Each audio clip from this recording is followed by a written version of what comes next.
की कमजोरी के बावजूद स्टॉक ने थोड़ी स्ट्रेंथ दिखाने की कोशिश की है। स्टॉक है दीपक जी आरती इंडस्ट्रीज।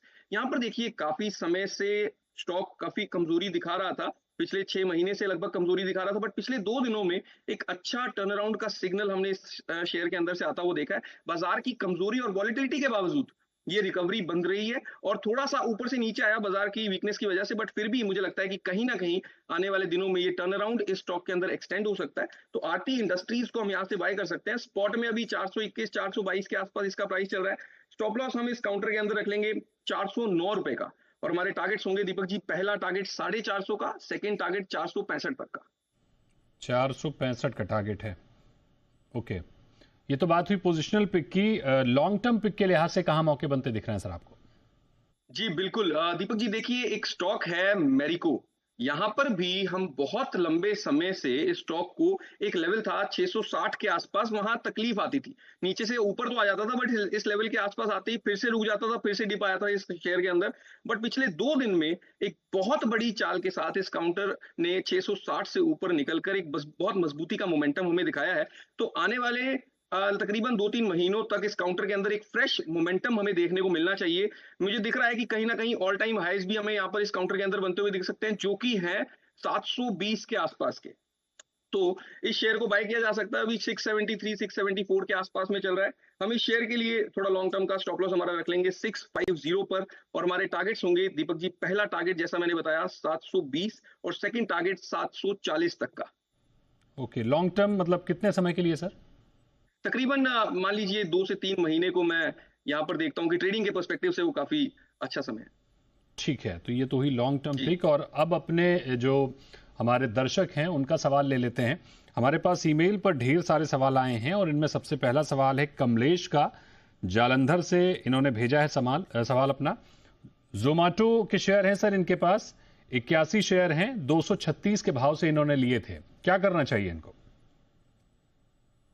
जी दीपक जी, देखिए दीपक जी, जोमेटो इस समय एक बहुत क्रूशियल लेवल है जोमेटो के अंदर 240 का। इनकी खरीद से ऊपर का लेवल जरूर है, बट इस लेवल को जोमेटो तकरीबन पिछले 4 महीने से मैं देख रहा हूं कि बहुत अच्छे से कमजोरी जब भी आती है तो 240 पर आकर ये यहाँ पर रुक जाता है। अगले कुछ दिनों तक इन्हें ये देखना चाहिए कि 240 से ऊपर फिर से अगर ये स्टॉक थोड़ी मजबूती दिखाने की कोशिश करता है तो हमें रखना है। और अगर 240 के लेवल को ये नहीं टिक पाता है, अगर उससे नीचे निकलने की कोशिश करता है, तो फिर हम कहीं ना कहीं इस स्टॉक के अंदर से आप एग्जिट कर सकते हैं। थोड़ी गिरावट हमें बढ़ती हुई जोमेटो के अंदर फिर दिख सकती है। ठीक है, 240 से नीचे जाता है तो आप सेल कर दें, ये राय है। अगले हमारे पास जो ईमेल आया है सर, वो प्रसेनजीत दास का है, सिलीगुड़ी पश्चिम बंगाल से। आईआरएफसी के इनके पास शेयर हैं, 1000 शेयर हैं। इन्होंने 146 के भाव से खरीदे थे। क्या राय रहेगी सर इनके लिए? जी आईआरएफसी में देखिए दीपक जी, थोड़ी सी कमजोरी है। ऊपर से कोई भी पुल बैक या रिकवरी इस शेयर के अंदर सस्टेन नहीं हो पा रही है। तो एंड जब तक अब ये 150 के लेवल से ऊपर नहीं निकल जाता, तब तक हमें बहुत ज्यादा मजबूती भी आईआरएफसी के अंदर एक्सपेक्ट नहीं करनी चाहिए। तो इन्हें कोशिश करनी चाहिए कि थोड़ा सा अगर यहाँ पर राइज या रिकवरी छोटी सी काउंटर के अंदर देखने को मिलती है, तो हमें वहां से इस शेयर से निकलने की कोशिश करनी चाहिए, निकलने के मौके ढूंढने की कोशिश करनी चाहिए। ओके, अगर रिकवरी होती है तो निकल जाए, ज़्यादा बेहतर होगा। अगले ईमेल पर पहुंचते हैं। शिवजी सिंह का ईमेल है, भुवनेश्वर से इन्होंने भेजा है। आईओसी इनके पास है, 1000 शेयर, 165 के भाव से इन्होंने लिए थे। क्या राय रहेगी सर इनको? जी बिल्कुल, यहाँ पर देखिए ये पूरा स्पेस ही जो मैं देख रहा हूँ, पीएसयू से जुड़े काउंटर्स काफी समय से कमजोरी के अंदर हैं दीपक जी। नीचे के लोअर लोज हम टेक्निकल लैंग्वेज के अंदर कहते हैं कि ये बनते हुए यहाँ पर हमें इन सभी सेक्टर्स काउंटर्स के अंदर दिख रहे हैं। इसी तरह से आईओसी के अंदर है। एक इंपॉर्टेंट सपोर्ट जरूर है 130 का, जिसके बिल्कुल करीब, जिसके बिल्कुल ऊपर ही ये स्टॉक इस समय ट्रेड कर रहा है। थोड़ी सी यहाँ से रिकवरी अगर आ जाती है तो यहाँ से भी हमें कहीं ना कहीं एग्जिट के ही मौके देखने चाहिए, क्योंकि अगर 130 का लेवल भी यहां से टूट जाता है तो ये गिरावट और गहराती हुई आईओसी के अंदर। क्या आप भी स्टॉक मार्केट में इन्वेस्ट करना चाहते हैं? और 258 के भाव से इन्होंने खरीदे थे। क्या करना चाहिए इन्हें? जी बिल्कुल, लक्ष्मी ऑर्गेनिक्स। यहां पर देखिए जी, लक्ष्मी ऑर्गेनिक्स अब ऊपर से जिस तरह से पिछले कुछ समय में गिरा है, दीपक जी देखिए, बाजार की गिरावट के साथ काफी नीचे आया है। इनफैक्ट पिछले 3 महीनों से काउंटर के अंदर 4 महीनों से काफी गिरावट है, बट ये लेवल बहुत अच्छा है इस स्टॉक के अंदर 225 का। इन्होंने आपने बताया 255-56 के आसपास शायद बाय किया हुआ है। 258 का सर। 258 जी बिल्कुल। तो यहाँ पर इस लेवल के ऊपर इन्हें नजर रखनी है। अगर यहाँ से ये एक लास्ट मौका है इस काउंटर के पास, यहाँ से अगर एक अच्छी रिकवरी आ जाती है तो ठीक है, बट यहाँ से उस इस पोजीशन को वो 220 का स्टॉप लॉस रखकर होल्ड करें। अगर 220 से नीचे निकल जाएगा दैट मींस कि थोड़ी कमजोरी इस स्टॉक के अंदर हो जाएगी, बट यहाँ से अच्छे खासे चांसेस रिकवरी के लक्ष्मी ऑर्गेनिक्स के अंदर बन सकते हैं। बिल्कुल। अगला सवाल है मिंटू कुमार का, रांची से इन्होंने भेजा है। IREDA किया, इनके पास 1000 शेयर है एल्डा का और 90 के भाव से इन्होंने खरीदा था। क्या करना चाहिए सर इनको?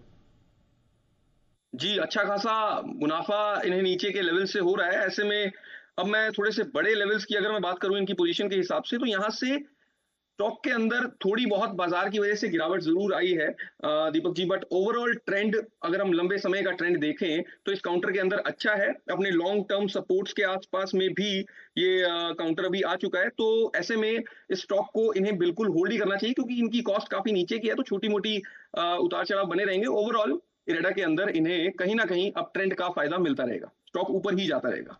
बिल्कुल। अगला सवाल पंकज का है, मुंबई से।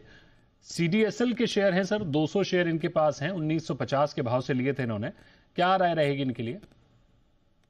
जी 1950 के भाव से अगर इन्होंने थोड़ी सी खरीद इनके ऊंचे लेवल्स पर है। देखिए दीपक जी, इन्हें थोड़ा सा मैं सजेस्ट करूंगा कि नेक्स्ट टाइम से जब पोजीशन लें तो थोड़ा सा स्टॉप लॉस की नजर में जरूर रख लें।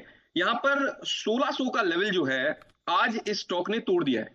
दीपक जी देखिए, मंडे के सेशन में हमें इस चीज पर नजर रखनी होगी कि अगर ये तुरंत 1600 के लेवल से ऊपर आ जाता है तो फिर कहीं ना कहीं जरूर इसके अंदर हमें टर्न अराउंड बनता हुआ दिखेगा। वरना जिस तरह की गिरावट हमने इस काउंटर के अंदर देखी है, थोड़ी सी कमजोरी जरूर बनी हुई है। एंड जिस तरह के ऊपर के लेवल्स पर इन्होंने बाय किया हुआ है, मुझे लगता है कि कहीं ना कहीं इन्हें सेल ऑन राइज या फिर जैसे ही ऊपर निकलता है अपनी एग्जिट की स्ट्रैटेजी बनाने की कोशिश करनी चाहिए। एग्जिट की स्ट्रेटजी बनाने की कोशिश करें, पंकज जी को राय है। अगला सवाल इश्तियाक का है, मुंबई से। HCC के शेयर हैं सर इनके पास, 3000 शेयर हैं, 44 रुपए 40 पैसे के भाव से इन्होंने लिए थे। क्या करने की राय रहेगी?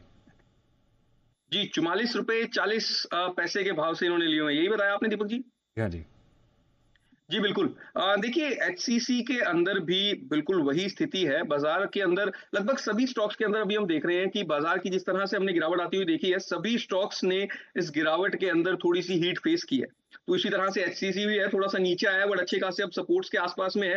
इन्हें चिंता नहीं करनी चाहिए, क्योंकि 34 का एक बहुत अच्छा सपोर्ट है, बहुत स्ट्रॉन्ग सपोर्ट है। पिछले मैं देख रहा हूँ कि अप्रैल से अभी तक जब भी ये 34 के आसपास में आता है तो अच्छा खासा टर्न अराउंड हम इसके अंदर बनते हुए देख लेते हैं। अगर 34 के लेवल को ये रिस्पेक्ट करता रहेगा तो स्टॉक के अंदर फिर से एक अच्छी रिकवरी आने की उम्मीद बिल्कुल बन सकती है। बिल्कुल, यानी होल्ड करें, आगे रिकवरी की उम्मीद है। प्रकाश का सवाल है अगला, पुणे से। वोडाफोन आइडिया के शेयर हैं इनके पास, 5000 शेयर हैं, 9 रुपए 20 पैसे के भाव से इन्होंने लिए थे। क्या करना चाहिए सर इन्हें? जी एक सेकंड में इसका चार्ट खोल लूं। 9 रुपए कितना बताया दीपक जी आपने? 9 रुपए 20 पैसे। 9 रुपए 20 पैसे के हिसाब से इन्होंने लिए थे। ठीक है दीपक जी, यहाँ पर कोई देखिए वोडाफोन का स्ट्रक्चर हमें सबको बताया कि ऊपर से काफी स्टॉक गिर चुका है, बट फिर भी ये स्ट्रक्चर यहाँ से इतना बुरा नहीं दिखाई देता है। यहाँ पर थोड़ी सी पुश की इस काउंटर को जरूरत है। 8 रुपए से ऊपर जैसे ये निकलेगा एक अच्छी बड़ी मूव इस काउंटर के अंदर आ सकती है। तो वोडाफोन के अंदर इस समय बहुत ज्यादा घबराने की जरूरत नहीं है। उन्हें आराम से वोडाफोन के शेयर्स को होल्ड किया जा सकता है, क्योंकि चार्ट्स को देखकर, स्ट्रक्चर को देखकर ऐसा लगता नहीं है कि गिरावट की बहुत ज्यादा जगह यहां से वोडाफोन के अंदर बची हुई है। बिल्कुल, यानी